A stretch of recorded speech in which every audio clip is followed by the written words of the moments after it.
Yeah, these increased sessions. So as we continue to watch this latest thing, it's no surprise. Another topic which I think that came up this week is it's just another sign, Gary, of our Romans 1 culture, in that we know in Romans 1, 24, 26, and 28. Yes, we do. All make the description that God will abandon a culture that removes him from the center.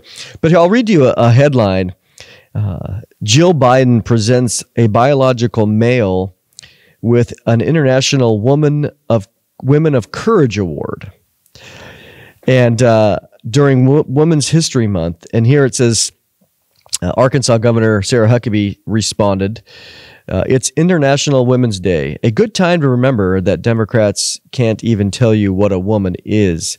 So here we are with what we understand biblically. I mean, what's the biblical framework, Gary? I mean, we're not picking on anybody, but there is a biblical framework here. Well, I've got my thumb right here on Romans 1:26. For this cause, God gave them up to vile affections. That's the word that's used. For even their women did change the natural use into that which is against nature. In other words, what's illustrated here in the Bible is a swapping of sexes done back in the days prior to the coming of Jesus. His first coming came to that kind of world. And many of the countries, the Romans, Greeks, many of other countries, practiced what we see developing in our country right now. And it's a mark of decadence. Yeah. Yeah. You know, since you got your Bible open there, read, if you don't mind, let's read Romans 1:18 through 20. That's such a great introduction to what we have in the rest of the passage. Okay, I can do that. For the wrath of God, this is the 18th verse of Romans 1, is revealed from heaven against all ungodliness, unrighteousness of men who hold the truth in unrighteousness. That is, they restrain. They suppress it, the truth. Second, the next verse, because that which may be known of God is manifest in them, for God hath showed it to them. In other words, they know better. For the invisible things of him are seen in the creation from the creation of the world are clearly seen, being understood by the things that are made, even his eternal power and Godhead, so that they are without excuse, because when they knew God, they glorified him not as God, neither were they thankful, but became vain in their imagination. Their foolish heart was darkened. It's a downward spiral we're talking about. It's a downward spiral. And I hate to say it, but I'm seeing a downward spiral right now in our world. Not just America. I think Europe, certainly the countries of the Mideast, certainly the kings of the East, downward spiral. It's interesting, too, because I remember I graduated in 1992. Okay, so that just for the sake of, which is 31 years ago almost. And when I was in high school, I didn't know a single person that, and we had a big high school, it was 1,000 kids. I mean, that was decent. But I didn't know a single one of our friends that, or anybody that identified as being gay. Zero. Now, I'm not saying it didn't exist, but I'm just saying that there was in my workings, but it wasn't long, probably within 5-10 years, you know, lots of friends, because I had younger sisters. It's like the switch was turned. And over the last 25 years, even going to 2010 on, this idea of gender confusion, it's like it's been turned on steroids now. The total confusion, and probably a lot of that has to do with the increase of social media for sure. But you just read it, and we know in Matthew 19, Jesus said, in the beginning, just Jesus. So if you want to argue, you can argue with Jesus. In the beginning, God made them male and female. And he talked about marriage in that chapter. It's between one male and one female. And we don't apologize because that's God's standard. That's his creation standard. Sure. And there shouldn't be any confusion. In fact, and you've been all through the Bible, from Genesis to Revelation, and every book of the Bible is shall we say, a strengthening of sexual identity. Men are men, women are women. No other way. Or if there is another way, it doesn't last for long. So the Bible is a model of human relationships. And that model was accepted until very, very recently. That's what you're talking about. Yeah, that's what I'm talking. And how it's gone so crazy. I remember, I've shared this before, but maybe not here in the podcast, where when Supreme Court nominee Jackson was being interviewed here, however long ago it was, a year ago, they asked her, "Can you define a woman?" And she said, "Well, I'm not a biologist."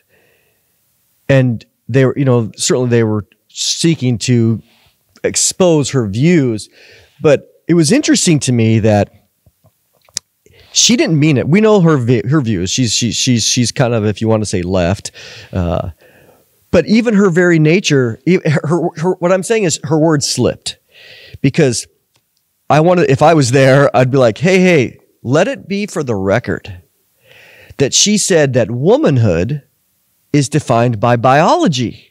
Now, that's not what she believes, but she said it. She didn't say, "Well, I'm not a psychologist." Yes. She said, "I'm not a biologist." And you're like, ding, ding, ding. She got it right. That if you go to the book of Genesis, chapter 1, and I remind people this, that the scripture is so beautifully clear that today you go to the psychologist and you tell them a child that's confused through social media, "Hey, I'm feeling that in my soul that I'm this. I'm a woman trapped in a man's body," or vice versa.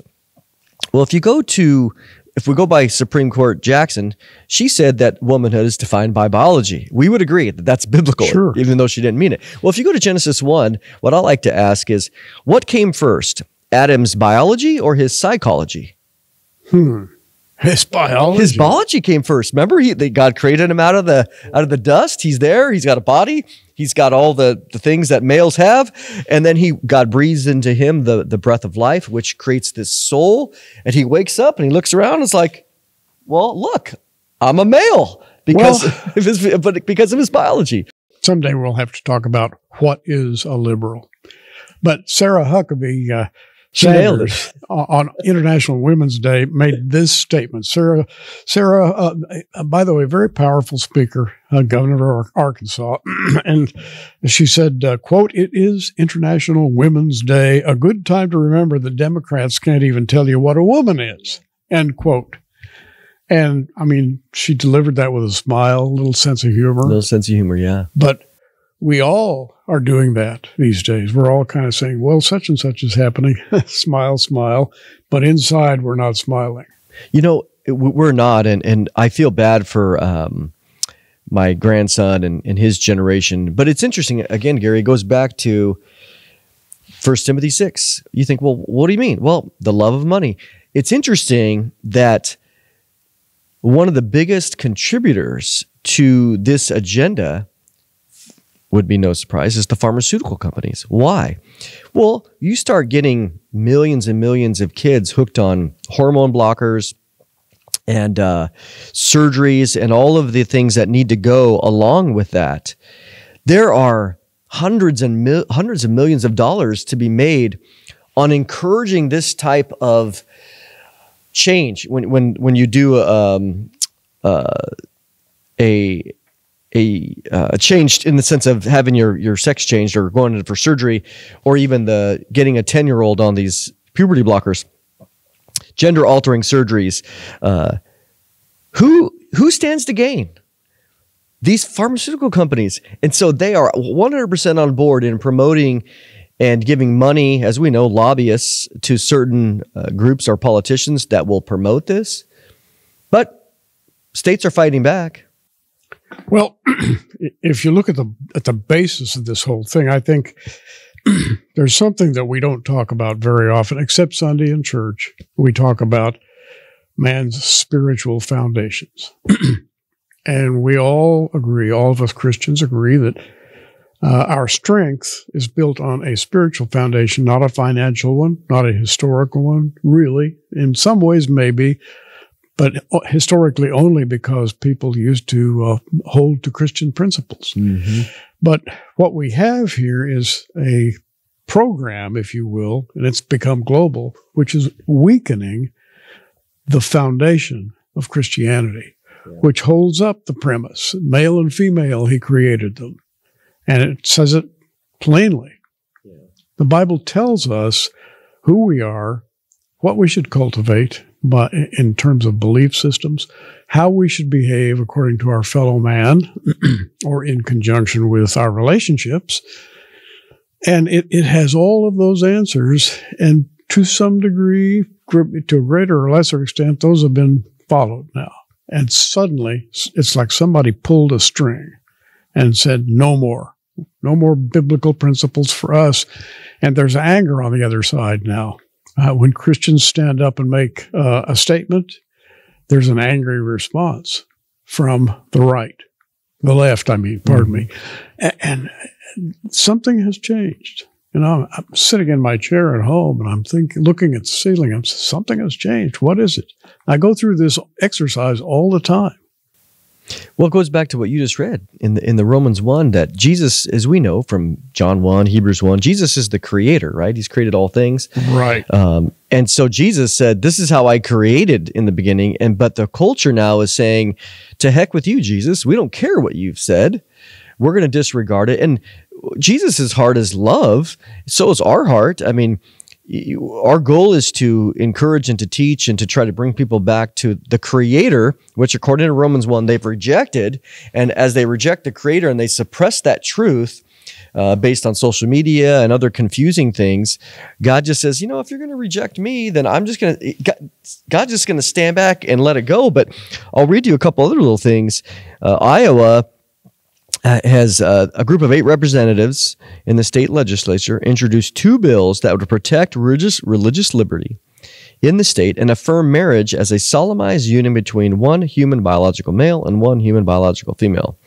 The other one is dedicated to banning same-sex marriage. Its companion bill would nullify the Respect for Marriage Act's encroachment on religious liberties by declaring it would have no effect whatsoever. Also, we see in Tennessee Governor Bill Lee recently signed 2 bills protecting children by banning puberty blockers, gender-altering surgeries, and drag queen performances. This bill gives confidence to parents that they can take their kids to a public or private show and will not be blindsided by a sexualized performance. So you do have some of these states pushing back. You do. Now, I have a question for you. When you went through school, how many drag queens did they bring in? I don't remember any, Gary. I don't remember a single one back then. Not a single one. No. In fact, nobody even talked about it. It would be one of those conversations that was sort of blocked, and that was that. Yep. We don't talk about things like that here, but now we not only talk about them, we demonstrate them. Absolutely. This is the way that our culture is going, and we recognize it as being, again, a disregard for the natural order.